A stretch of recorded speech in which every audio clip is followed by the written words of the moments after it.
तो राधे राधे दोस्तों, आप सबका स्वागत है आपके अपने इस चैनल राधे राधे में। तो दोस्तों, मैं जानता हूँ कि आप सबके ऊपर जो है श्री कृष्ण जी की भरपूर कृपा बनी होगी। दोस्तों, आप सब सोच रहे होंगे कि इतने दिनों बाद क्यों वीडियो अपलोड कर रहे हैं। शायद आपने ये भी सोचा होगा कि कहीं चैनल ये बंद तो नहीं कर दिया इन्होंने, या फिर ऐसा कुछ भी नहीं है। दोस्तों, असल में क्या बात थी कि मैं थोड़ा-सा ना काम के लिए बाहर गया हुआ था और हमारे लड्डू गोपाल जी भी हमारे साथ ही थे और इसलिए हमें थोड़ा-सा टाइम नहीं लगा। और इनको भी पता है और मुझको भी पता है कि हमारी 1000 की जो फैमिली है वो कंप्लीट होने वाली है। तो इन्होंने और मैंने आज एक प्लान किया है कि जब हमारी 1K की फैमिली कंप्लीट हो जाएगी तब हम एक छोटी सी पार्टी भी करेंगे, जो कि आप भी उसमें ऐड होंगे। उस दिन हम लाइव करेंगे। तो जिस दिन हम लाइव होने वाले होंगे तो आप सबको एक दिन पहले हम बोल देंगे कि इस तारीख को हम इतनी डेट को हम जो है वो लाइव होंगे और छोटी सी आपके लिए और श्री कृष्ण जी के लिए और उनके भक्तों के लिए जो है हम एक छोटी सी पार्टी करेंगे।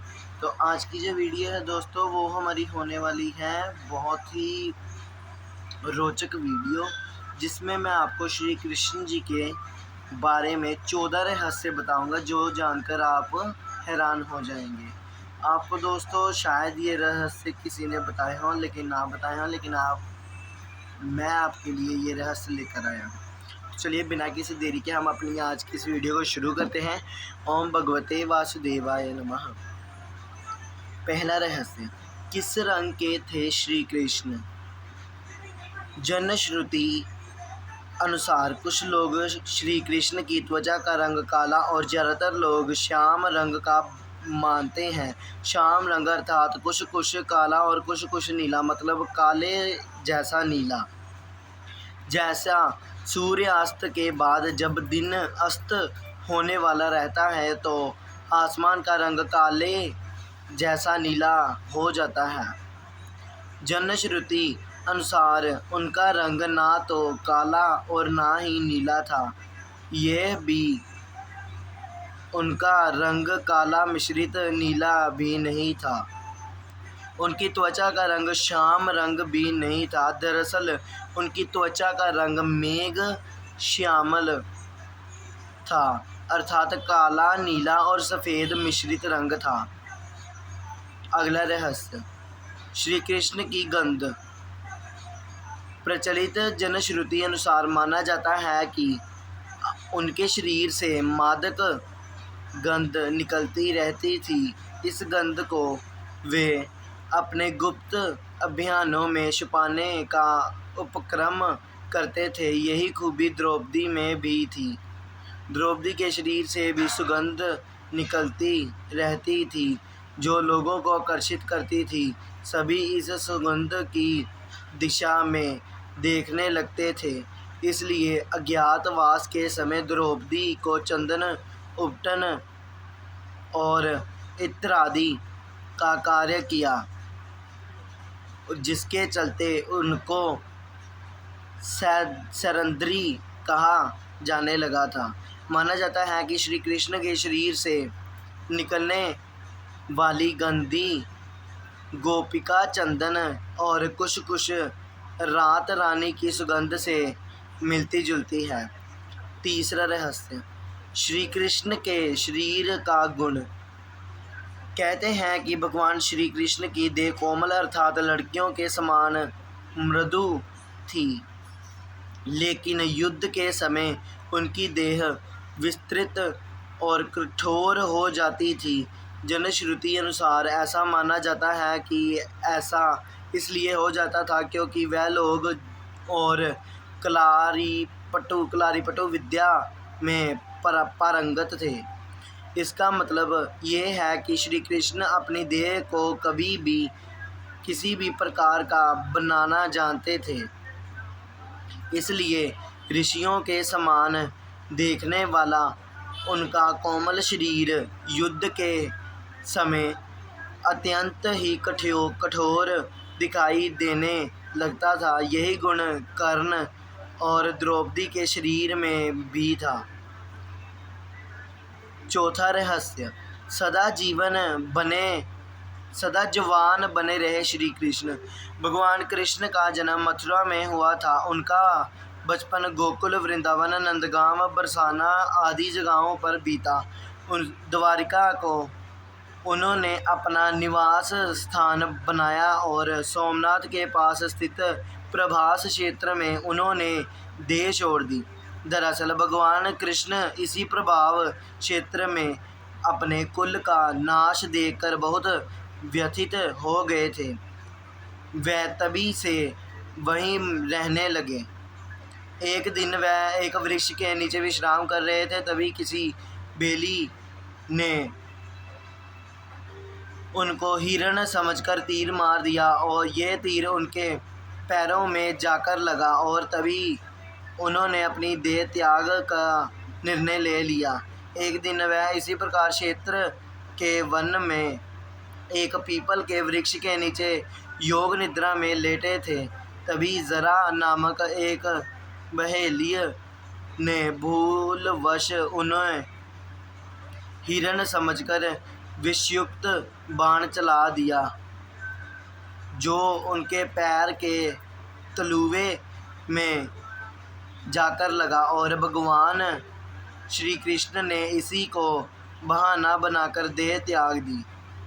जनश्रुति अनुसार भगवान श्री कृष्ण ने जब देह त्याग किया तब उनकी देह के केश ना तो श्वेत थे, ना ही उनके शरीर पर किसी प्रकार से झुर्रियाँ पड़ी थी, अर्थात वह 119 वर्ष की उम्र में भी युवा जैसे ही थे।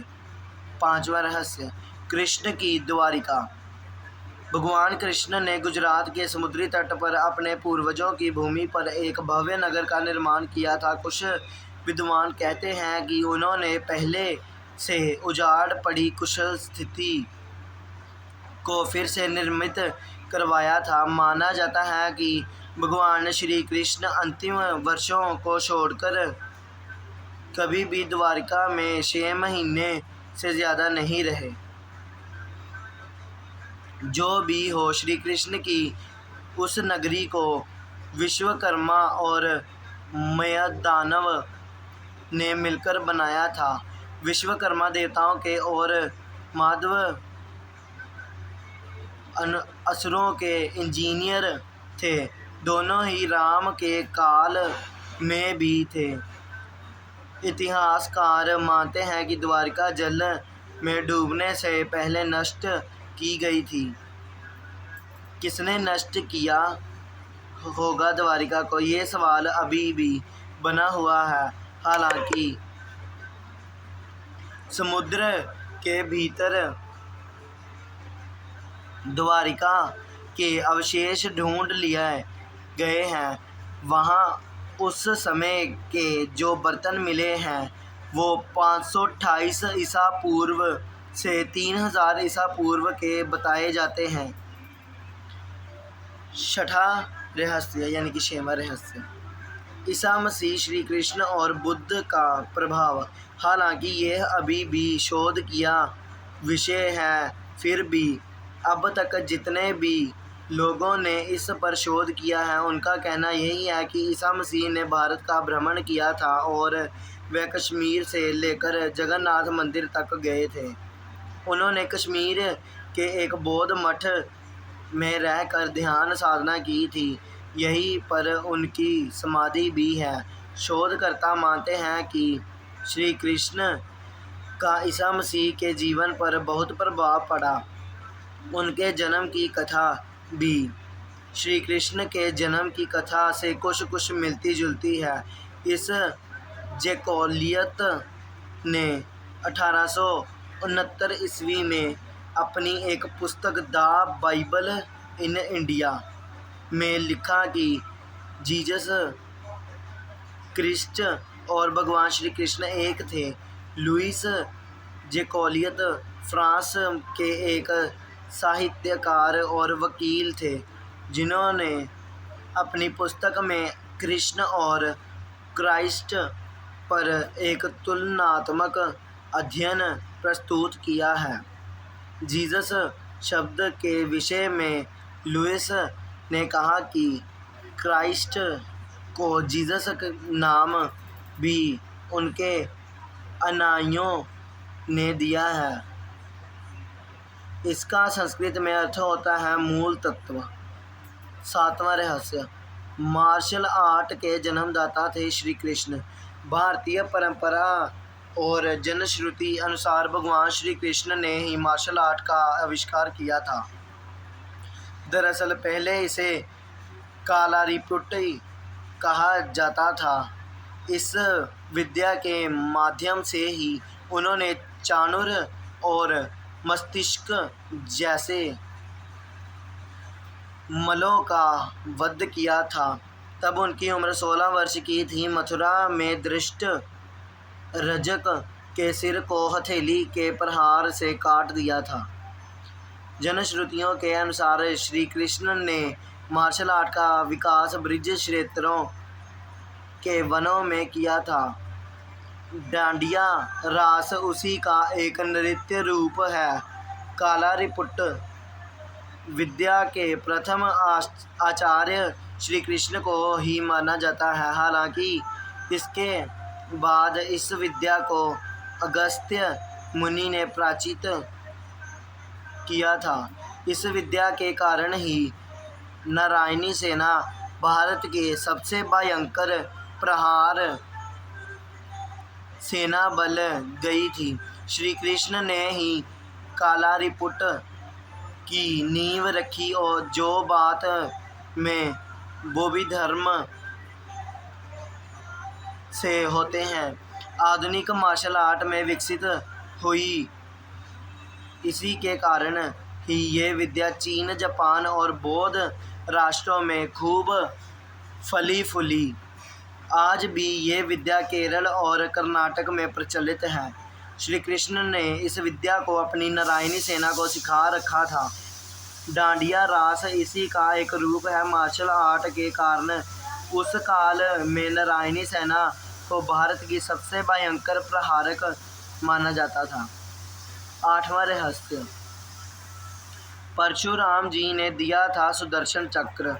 श्री कृष्ण के पास यूं तो कई प्रकार के दिव्यास्त्र थे, लेकिन सुदर्शन चक्र मिलने के बाद सभी और उनकी साख बढ़ गई थी। शिवाजी सावंत की किताब युगांध्र अनुसार श्री कृष्ण को भगवान परशुराम ने सुदर्शन चक्र प्रदान किया था, तो दूसरी ओर वह परशुस्त्रास्त्र चलाना भी जानते थे।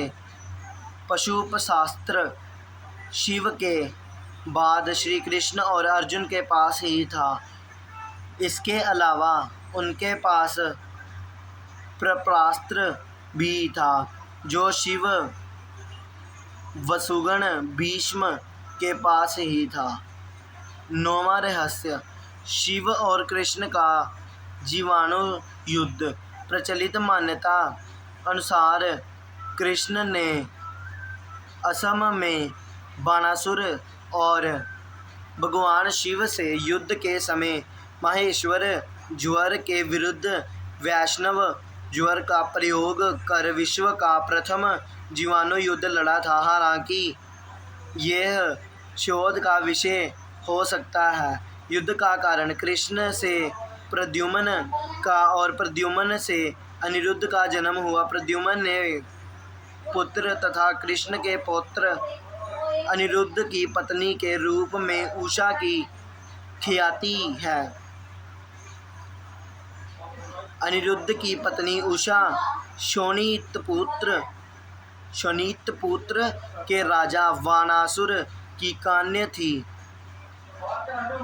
अनिरुद्ध और उषा आपस में प्रेम करते थे। उषा ने अनिरुद्ध का हरण कर लिया था। वानासुर को अनिरुद्ध उषा का प्रेम पसंद नहीं था, अपने अनिरुद्ध को बंधक बना लिया था। वानासुर को शिव का वरदान प्राप्त था। भगवान शिव को इसके कारण श्री कृष्ण से युद्ध करना पड़ा था। अंत में देवताओं के समझाने के बाद ये युद्ध रुका था। भगवान श्री कृष्ण 64 कलाओं से दक्ष थे। एक और वह सर्वश्रेष्ठ धनुर्धर थे तो दूसरी ओर वह द्वंद्व युद्ध में भी माहिर थे। इसके अलावा उनके पास कई अस्त्र और शस्त्र थे। उनके धनुष का नाम सारंग था। उनके खड्ग का नाम नंदक गदा था। नाम कोमादकी और शंख का नाम पच्यान्य था जो गुलाबी रंग का था। श्री कृष्ण के पास जो रथ था उसका नाम जैत्र, दूसरे का नाम गरुड़ ध्वज तथा उनके सारथी का नाम दारुक था और उनके अश्वों का नाम शैव्य, सुग्रीव, मेघपुष्प और बहालक था। 10वां रहस्य कृष्ण की प्रेमिका और पत्नियां। कृष्ण के बारे में अक्सर ये कहा जाता है कि उनकी 16,000 पटरानियां थी, लेकिन ये तथ्य गलत है। उनकी मात्र 8 पत्नियां थी। कृष्ण की जिन 16,000 पटरानियों के बारे में कहा जाता है, दरअसल वे सभी भौमासुर, जिसे नरकासुर भी कहते हैं, उसके वहाँ बंधक बनाई गई महिलाएं थीं, जिनको श्री कृष्ण मुक्त कराया था। ये महिलाएं किसी की माँ थी, किसी की बहन तो किसी की पत्नियां थीं, जिनको भौमासुर अपहरण करके ले गया था।